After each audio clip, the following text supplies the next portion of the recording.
Hi everyone, I'm Lou and this is my YouTube channel. Today we're going to have a discussion with my friend. This is like a bonus video of the other videos that I made about the Bible Belt and the abstinence only program. So yeah, I wanted to do a little discussion with my friend, Jaclyn. Hello. Who we're gonna talk to today. So if you like it, please subscribe. And if you don't like it, don't tell me because I will cry. So, can you introduce yourself? What's your name? Where were you born? Yes, okay. So I am Jaclyn and I grew up in the US. I mostly grew up in Texas, so in the center of that Bible Belt with a very conservative Christian religious family. I attended a private Christian school for all of elementary school and then moved to the public school education system, which is supposedly secular, but in reality it's not. So I feel like I have a lot of experience with the materials that Louise has talked about. I have lived through most of it. Yeah, so I'm excited to excited. It is a great opportunity to get to share about the realities of what Louise has talked about. All right, so you said you went to high school in the Bible Belt, right? I did, yes. Mm-hmm. So did you guys have sex ed classes? Yeah, so actually sex education for me started in middle school, if we can actually even call it sex education. Basically, during 7th grade science class, when we were learning about the reproductive system, that's when they used the opportunity to try to educate us on sex and the reproductive system. However, it wasn't actually an education, more about just installing all of the biblical rhetoric in our brains to make us feel ashamed and guilty about being sexual humans. Okay, so it was like anatomical, not scientific, or was it like just an excuse to really like cram in the Bible? Yeah, so there were two parts. Like one part, they did not split us up between boys and girls. And so we had to watch this video about the reproductive system and we learned about sperm. It was the first time I had ever heard the word vagina. I was 12 years old and I did not know I didn't even know that I had a vagina. Okay. And so I learned about that and just about how babies were made. And then we had a separate part to this whole unit where we were separated, boys and girls, and I don't actually know what the boys were taught. But I remember vividly the girls, we were taken to the library and our parents were invited to be a part of this talk, and it was not taught by a preacher or anyone. I think it was like our science teacher as well as like someone who was prominent in our community, like not someone who was a preacher, but someone who definitely was vocal about being a Christian. And so it was also like there was a man and a woman teaching all of us young, like 12-year-old girls, and we had our sex talk. And none of it was about like, hey, here's how babies are made. Here are the intricacies of sexual relationships. It was none of that. All of it was from the approach of you as a young girl who will become a woman, like you are responsible for guarding your virginity, and no matter what happens, no matter the circumstances of the first time you have sex, if it is outside of marriage, that is your fault and you have nothing else to offer. Yeah, so that's like basically guilting you and shaming you guys. Exactly, yeah. Like super harmful, super like non-informative, just more about like, don't do this and you'll be a good Christian. Yeah, like no concerns about your guys' health, basically. Exactly. Nothing about like emotional health or like sexual health, reproductive health. Nothing about health. Nothing to take care of emotions. Like, because we can say like, yeah, sex is inherently emotional to some degree. Like it's intimate, it's physical. And it was nothing about that. It was all based around the Bible and how like you as a person can be boiled down to just having sex before marriage or not. Yeah. And that's all. That's your defining characteristic, basically. Okay, I get it. And so did they talk about like STDs or teen pregnancy? None. Nothing? No. So there was nothing about like, hey, so like if you happen to have sex outside of marriage, like here's what you should do. It was nothing like that. There was absolutely no education about how to put on a condom. Okay, so there was not even like the possibility that someone would do it. Right, exactly. They weren't even like taking care of like, we recognize that y'all are a bunch of teenagers and you most likely will have sex outside of marriage, so we want to inform you. It was none of the Just approach like of a that. blind eye. Exactly. It was like, don't do this. This is the only information you get. If you do end up doing it, you're a sinner, and good luck with the consequences. Yeah, that's the guilt, really. Yes. Yeah, really. Yeah. Yeah, because I talked to two other guys from the Bible Belt about this specific matter. And I mean, they're a bit older, so maybe it was like more hardcore in like the very early 2000s. But there were shown videos about like STDs and pregnant ladies like dead in the gutter because they had sex before marriage. It was just like, you did something and here's the consequence. And like, it's horrible. It's a horrible consequence, basically, all the time. Yeah, in the Bible Belt, they love to use their analogies for how you can be a good Christian. So I did go to a private Christian school, but I was only in elementary school, so they did not even touch the topic of sex or the reproductive system for us young kids. But my sister was there for like all 12 years of her education. And so the analogy that was used for her was they all had a piece of paper, and all of the girls had to crumble up the piece of paper and then try to flatten the paper back out. And that was the analogy for like, you were a virgin, crumbling it up is you losing your virginity outside of marriage. You will never be as pure or as perfect as that blank sheet of paper before, like if you have sex outside of marriage. Yeah. Yeah, I've seen those analogies as well with me, with the other people I interviewed, but like the toothbrush analogy, like you have a clean one and you have a used one, like which one would you use? Right. Yeah. For me, it was what we were taught in the library in front of all of our parents is that we are like a perfectly wrapped little gift. Ooh, and our virginity is our gift that we have to give to people. And you have sex outside of marriage, someone unwraps it, then all you have to present to your husband is this unwrapped gift that he's not going to want. That is insane. Yeah. So that analogy really stuck with me. And yeah, it really, I bet. even as I moved away from Texas, moved outside of the Bible Belt and tried to get away from religion and realized that I myself am not religious, like that still stuck with me and my self-worth around virginity. Yeah.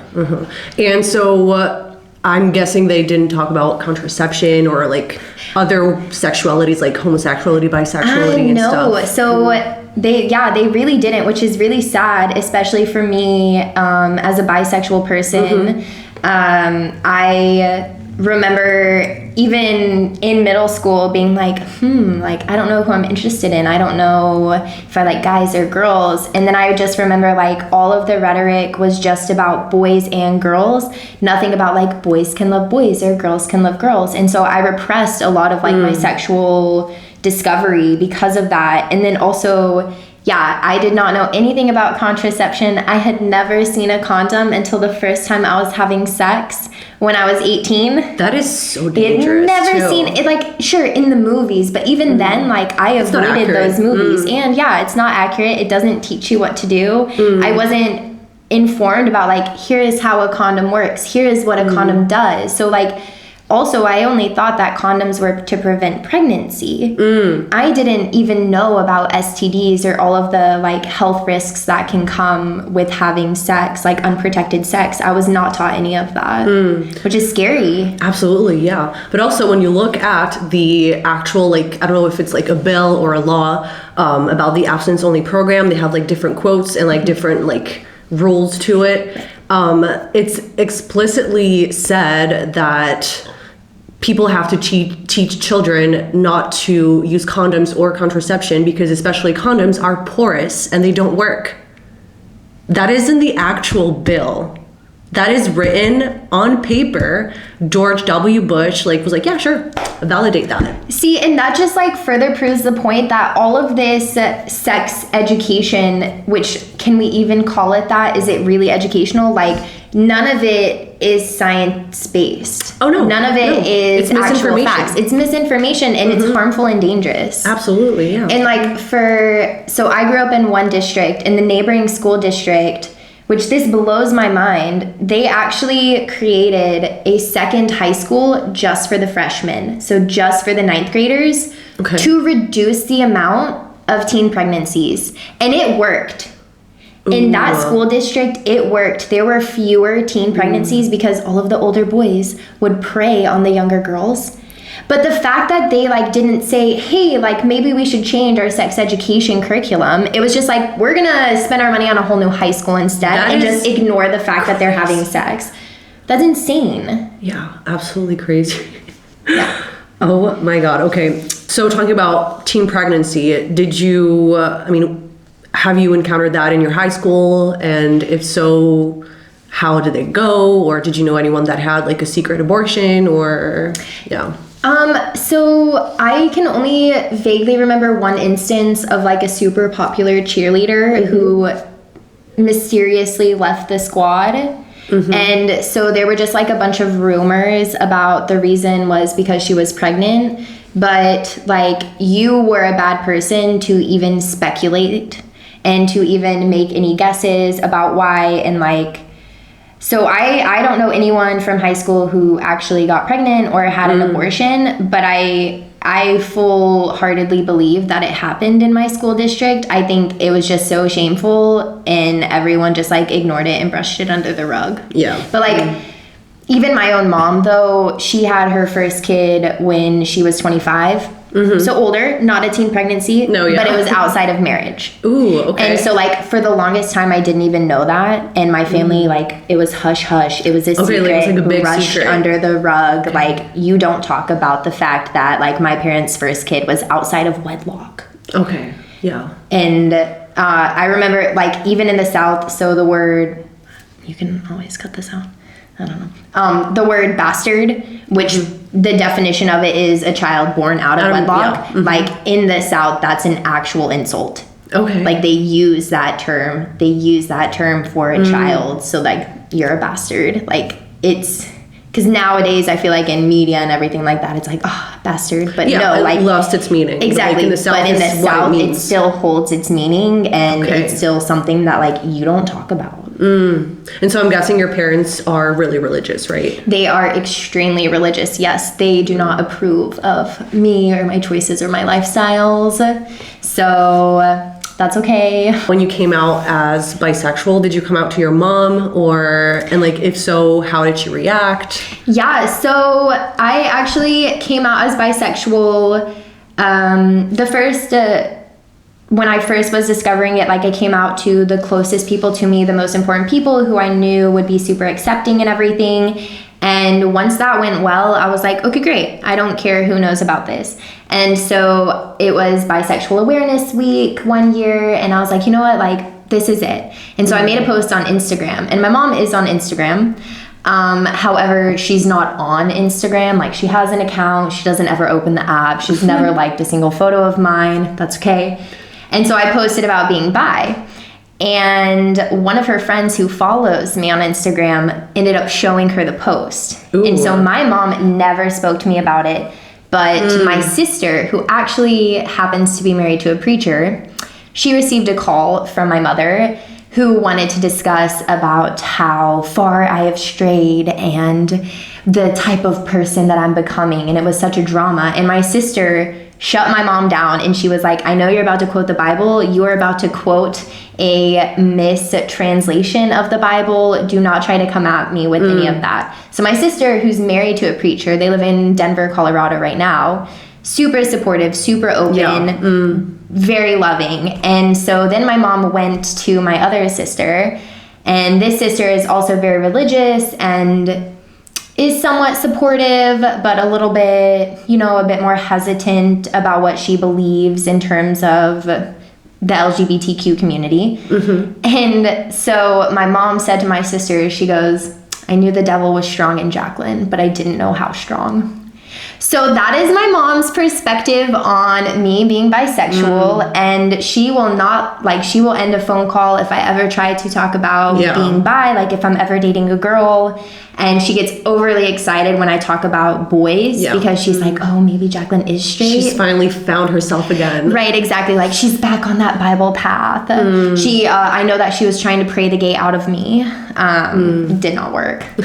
So, yeah. Surprising. Oh, shocking. Thoughts and prayers? No, yeah, but I feel like it's a recurring behavior in like Southern moms, just like ignoring it.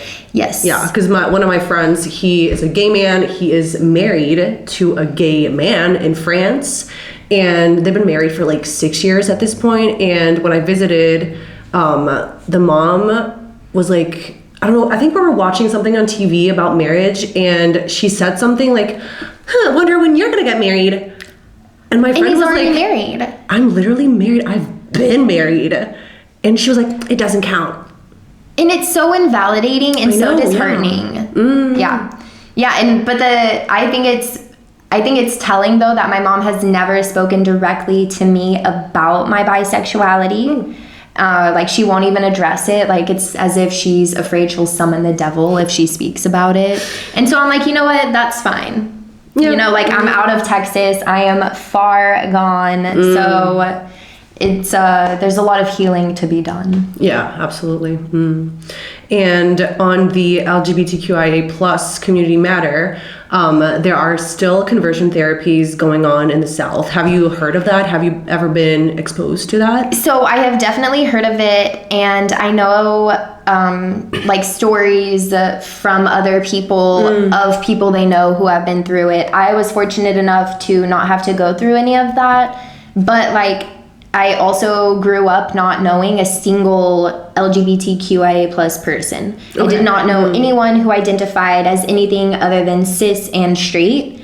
And so I'm sure, like, it's a high school, I'm sure there were plenty of gay kids, but no one could be out, no one could be open about it. I remember even like with all the speculation about members of One Direction being gay, like, people stopped listening to their music because they were like, no, we do not support homosexuality. It was Harry and Louis, right? Yeah. And so so that also, like, especially hurt me discovering that I was into girls, because I'm like, no, like, you can't be. That's bad. Yeah, it's bad. So I'm assuming, like, when you were having those questions, it was just like you and yourself, right? Yes, I never spoke to a single person about it. I wasn't even comfortable thinking about it or exploring it out loud until I was at university in Oregon. Yeah, out of Texas. Like, basically. Far away, yeah. Yeah, because I feel like in France, I mean, maybe it's just like in my social bubble, if that makes sense, but like when I was like 13, 14, I wasn't sure if I liked like boys or girls, and like one night I was crying and my mom was like, what's up? And I was like, maybe I like girls. So I was like, okay, it's fine. Like, what if you do? You know, like, I feel like this would not happen outside of like a very like, I don't want to say leftist because it doesn't really make sense, but like a more open, less religious background, actually. Yeah, exactly. Like, I know a ton of people who got to explore their sexualities when they were so young, and it wasn't just because of social media. Like, I feel like social media was such a big factor in me kind of discovering my sexuality, because I got to see so many different lifestyles and opinions. But when you are in the Bible Belt, like, everything feels like a small town. Like, even though my high school had 4,000 students, that's a lot. It felt so small. Everyone knew everyone's business. If anyone was having sex outside of marriage, everyone knew. And so it's like, you couldn't even have this conversation of considering potentially being interested in someone of the same gender, because everyone will know. And that's so risky, and it will all get back to your parents. Like, it's there's no privacy, and there's so much judgment. It's like the community part of it. Like it really is like one big church. Yeah, right. And also, and like, that's insane, because like when you think about it, Texas is as big as France. It's huge. It's bigger than France. It's bigger huge. than France, yeah, dude. It's a huge state, and yet, like, it feels like such a small town. And because also, like, your community is your religious group, so it is your church, it is your youth group. Like, it is your small group that you attend. All of your socialization revolves around church. All of your summer activities are what church camp am I going to go to? What mission trip am I going to go on? Which, like, mission trips are a whole other thing. Yeah. But, like, you can't get away. And so you really have to hide yourself when you're in those communities. And, like, they also, I feel like they manipulate those situations to instill more of their, like, ideologies onto you. Yeah. By restricting your freedom. If you choose not to partake, you would be excluded from the community and be judged, and it would be like, why you don't love God? Why don't you want to come to summer camp? And I'm like, no, I just want to hang out. And it's like, oh no, you don't love God. You don't and I'm like, just hang out. You don't just hang out. Right, that's not in the Bible. I don't think there's a verse about getting to hang out for fun. Okay, let's talk about virginity. Yes. So, what was your definition of virginity back when you were a teenager? Because I watched some documentaries and I heard some crazy shit. Like, they were asking that question about virginity, like their definition to teenagers in the South. It was like late 90s, early 2000s. And most of the definitions were ludicrous. It was like, if you do it from the back, then you're still a virgin. Like, okay, tell me about that. Yes, no. So that's the thing, is that, like, everyone makes up their own definition. Right, because you're not given one. Right, exactly. Like, it's your virginity, this huge vague concept. And so some people believe, like, not being touched at all. Like, if you are touched in the slightest, you are not a virgin. Like, you can kiss, okay? Kissing is allowed. You can still be a virgin and kiss. This is decided. Everyone agrees. All of the other stuff, though, everyone has their own definition. And so it's like, yeah, if you go in through the back door, like, you're still a virgin and it's fine. And so I remember vividly some of my friends in middle school and high school who would have anal sex because they truly believed that they were still following the Bible. Which is so much more hardcore. Yes. For a first time, and also, like, unprotected anal sex. Well, and, like, they don't know. We weren't taught about lube. We weren't taught about the precautions to take. None of it. And you're just slipping it right in. Like, that is dangerous. Yeah.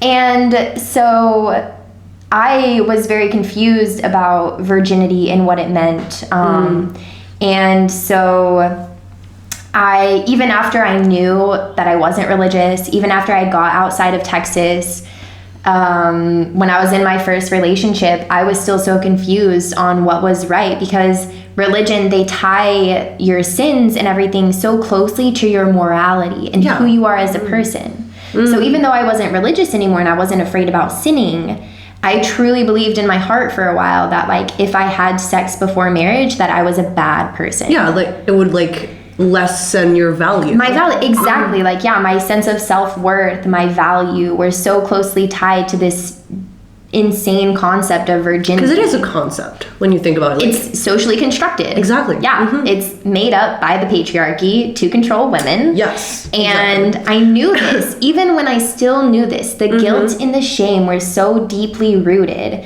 that when I was in a healthy, loving relationship, I wasn't sure of what I should do, what I wanted to do, what was right for me, because I, like, was so heavily tied to this awful sex education that I was given. Yeah, and it's religious trauma. It's part of it. It is trauma, yes. Yeah. We love that word, trauma with a capital T. No, like, religious trauma is a thing. Like, it's been written about, it's been, like, theorized by psychiatrists and mental health professionals. Like, it's a valid thing. Yeah. Because it does change you, and it does shape you as a person. When you were raised in such an environment, it takes a toll on you. Like, it makes sense. When you build your personality, building who you are, it can change you. Absolutely. Yeah.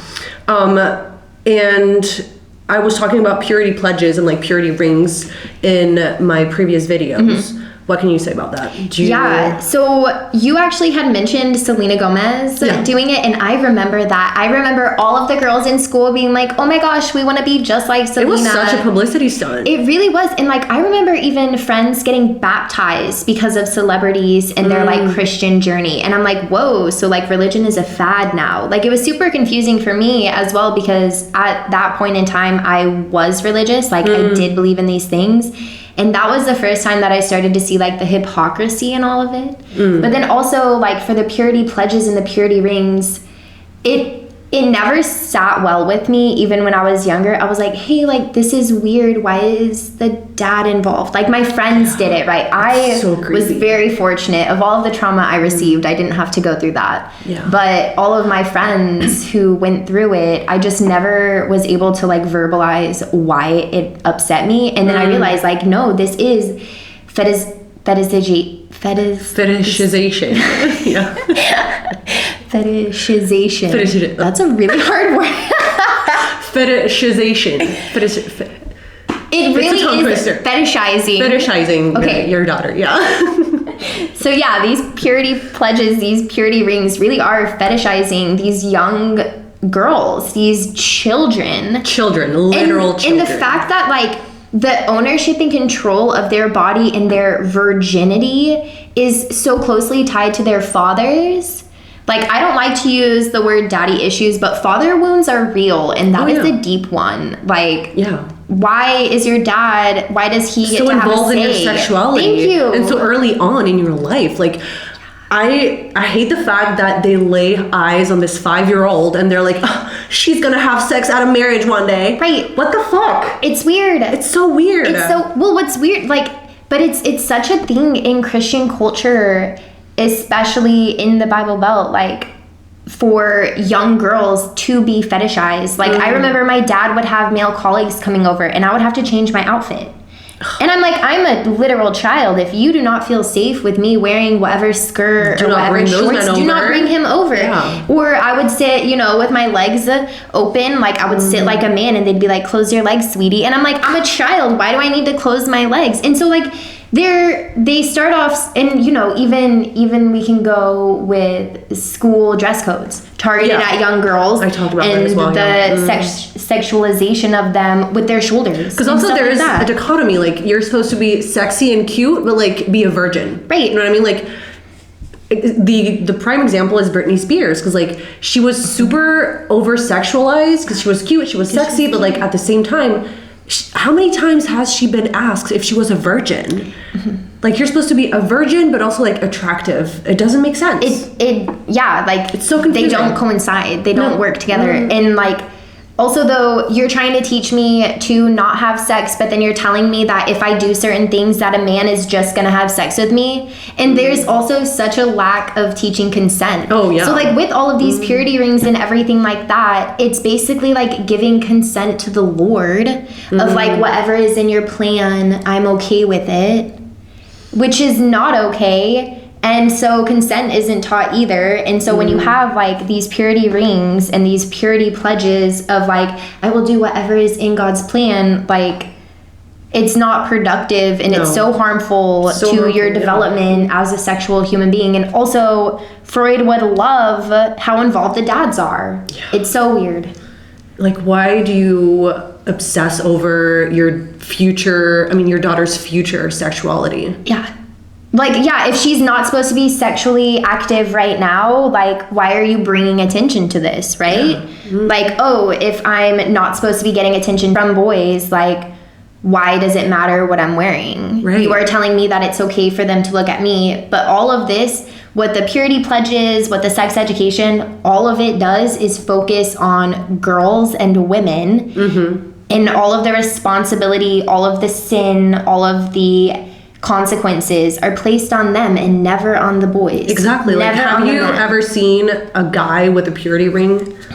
Never. Right? Never. I didn't even hear of that until I watched your first video. I didn't even know that guys were allowed to do that, because also like virginity is always spoken about in reference to a girl. Yeah. Unless it's losing your virginity. Like it's a guy like, oh, I fucked for the first time. It's never like, oh, I lost my V card. It was so special. It's never like exactly. that. Yeah. And when I was interviewing another guy about the sex ed program, it was like girls class and boys class, and like the girls were taught about emotions and not to give yourself up so easily, but for guys it was like so emotionless, and just like showing the motions on how to do it, showing like anatomical like drawings of like a reproductive organ system like in men, like this is also what the patriarchy does to men, because like they're not allowed to be emotional creatures when it comes to sex. Right, like for them it's just like, oh, you have to have sex every once in a while or you'll have blue balls, that's fine. But for girls it's like, no, the responsibility is on you to not be a slut. Yeah. It doesn't make sense. Double standards. Yeah. Okay, I think we're almost done. So yeah, my last question would be, what was it like leaving the Bible Belt, and what was your path after leaving Texas? Where'd you go and what do you do? Okay, yeah. So I actually finished high school at the age of 16 because I was like, no. She's really smart, guys. No, it's not even that I'm that smart. I just was fed up and I was like, you know what? I'm going to get through this. I'm going to get out. And so unfortunately, my parents wouldn't let me go off to school until I was 18. So for 2 years, I did community college. And so like that was like a little snippet into... So that was still Texas. It was still Texas, but like... I at least got to be with older people. I got to be out of my like close high school Christian community, away from people I went to school and church with. Yeah, it was like a first introduction to easing out. Exactly, yeah. So I feel like that was good. And then I went to Oregon. I went to Willamette University. And so I was a transfer student there. And... I was just a little 18-year-old baby in these classes with all of these older kids, and it was super jarring at first and really intimidating.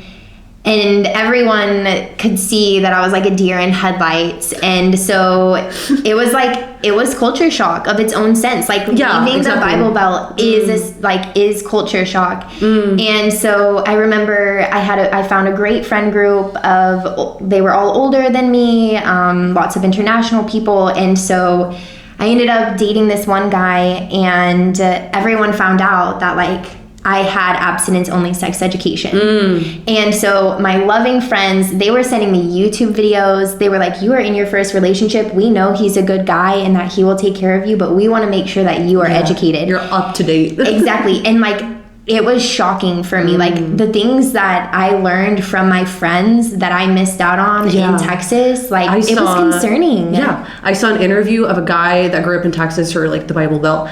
And he was telling the interviewer that when he moved to California, he felt like he was 6 years behind. Yeah, I totally understand that sentiment, because it's like I felt like I had so much catching up to do, so much learning to do. And it was also like, it was actually really scary to realize like, oh, I could have, like, if I didn't have such good friends, if I didn't have people looking out for me, like, think of all of the awful situations I could have gotten myself in. And like, of so many different degrees. And so luckily, my friends helped educate me. My school was super progressive and provided lots of different educational opportunities, especially around sexual education. They had like one event called I Heart the Female Orgasm, which was all about women and LGBTQIA people exploring their sexuality in a healthy way. And I was like, I learned more than I ever did growing up in Texas. And also like, it was my first time ever approaching anything about sex from a healthy point of view, not a shameful or guilting one. And so it took me a long time though to get over my guilt and my like sexual repression and to realize like, oh no, like I'm a sexual human being and that's okay. And so even within my first relationship, I was like, I don't know if I should have sex. I don't know if I should wait until marriage. I don't even know if I want to get married. Also, I'm only 18. Right. Why am I having to think about this lifelong commitment to just be able to have some fun? Super stressful, and so like religious trauma is such a real thing, and it took so much healing and so many conversations with different people, different mentors, and within my relationship to like heal that part of me and to realize like, hey, no, like you can still be a good person and enjoy sex and not be married. Yeah, like it's okay. Absolutely, yeah. But since you were never taught that, it's normal that you struggle to comprehend it. Exactly. Yeah. And so then after that, you moved to France, right? I lived in Colorado for a little bit, and Mm-hmm. then moved to France. Yes. Yeah. So how different is it, like sexuality wise here, would you say? Well, it's it's a little bit funny because we Americans definitely have our stereotypes about Europeans and especially like people from the Mediterranean being really, seductive and sexual and everything like that. Oh yeah, because we live in Marseille, super like Yes. southeast of France. on Yeah. the So like Mediterranean. we kind of we clump together like people from the south of France and Italians and everything. Like we clump them together with our stereotypes about them being like passionate and fierce. Okay, hear me out. I'm not from the Mediterranean, and sometimes it'd be true. Yes, thank you. I feel validated because I'm like, I don't want to say that Americans are right. Like, it pains me to ever say that, but some of the stereotypes are based in truth. Yeah. So yeah, like it's been very different here. But also Marseille is so different from France, and I haven't gotten to spend enough time in other places in France. So yeah, like having people approach you all the time, like there are definitely the downsides of being overly sexualized, but it is nice and freeing to be able to just like be an openly sexual person here. Like I feel like even in Oregon, even in Colorado, like you still have enough of those encounters with people who are very religious and who like I like to consider myself a sexually liberated person, but even in the US, like in those more liberal progressive places, you still get some pushback for that. But I feel like in France, like everyone is sexually liberated. Like I have not met someone who is as sexually repressed, sexually traumatized from religion as you would encounter in the US. So like it's a lot easier to have more healing here and to have more fun. More peace. Yeah. No, yeah, that's also what I thought, because like when I was in the US, I lived there for a year. I was in Wisconsin, so it was more like liberal, but I did spend 2 weeks in the South, like I would say like the beginning of the Bible Belt, like Virginia, which maybe is not as religious as it would be in Texas, but guys, like I went to Walgreens just to get like a dumb little card to send to my family just like for Christmas. It was just Bible quotes, and like all the earrings are like Jesus or like the American flag. Just like everything has to do with religion. It's crazy because like France is, do you say secular? Yeah. Because like France is a secular country, and I feel like we're pretty good at respecting that. But yeah, it's just such a different world to be just like soaking in religion all the time in every context. School, hobbies, home, work, like everything is about religion. Your whole social life, your whole education. I mean, we can stray off topic of like sex ed and go to evolution. Like I didn't even learn about evolution until I was in Oregon. I forgot to ask you that. Which is insane. It was creationism, right? And it was like, oh, evolution is like a theory that the atheists believe. A theory. I did not even know that there was like scientific proof or anything like that. Like I didn't know it was a real thing until I went to Oregon and a friend was talking about it, and luckily at that point in time I knew to check myself before being like, you're wrong. I approached everything from like, hey, I don't think what I was taught was right, but I don't know what was right. Yeah. Like I'm so glad I at least had that It must feel like you're a child navigating the world and just like picking the knowledge as you go. Yes, I am. I do feel like a little baby of like, hey, like I don't know a lot of stuff. Can you speak slowly and really tell me in depth about this thing that I guess everyone else knows except me? That's just like unfathomable to me. Crazy. Just like blatant misinformation. Yes. With no shame about being wrong about science. The only shame is if you have sex outside of marriage or if you're gay. Yeah, and I feel like if you don't leave the Bible Belt at some point in your life and go live somewhere else, you're just gonna become a Southern mom at some point. Yes, like I have friends who, after high school, after we kind of got out of those like closer knit communities, they still stayed in Texas, and like I know that they even tried to explore their sexuality, and then they like regressed and they went back in the closet basically. And it's so disheartening to be like, no, like you're not reaching your full potential. You're not being the person that you should be because you're trapped. Like it really is a trap. Yeah. Okay, well, I think I have asked all of my questions. Thank you so much for answering. It was really interesting. Honestly, like, she is amazing because we're also friends outside of this camera, so. Yeah, I mean, I feel like I'm a good living proof of if you get outside of the Bible Belt, you can become a good person. I will see you guys next time. Hopefully you liked that little format because it's very different from what I do usually. Bye, thank you for watching.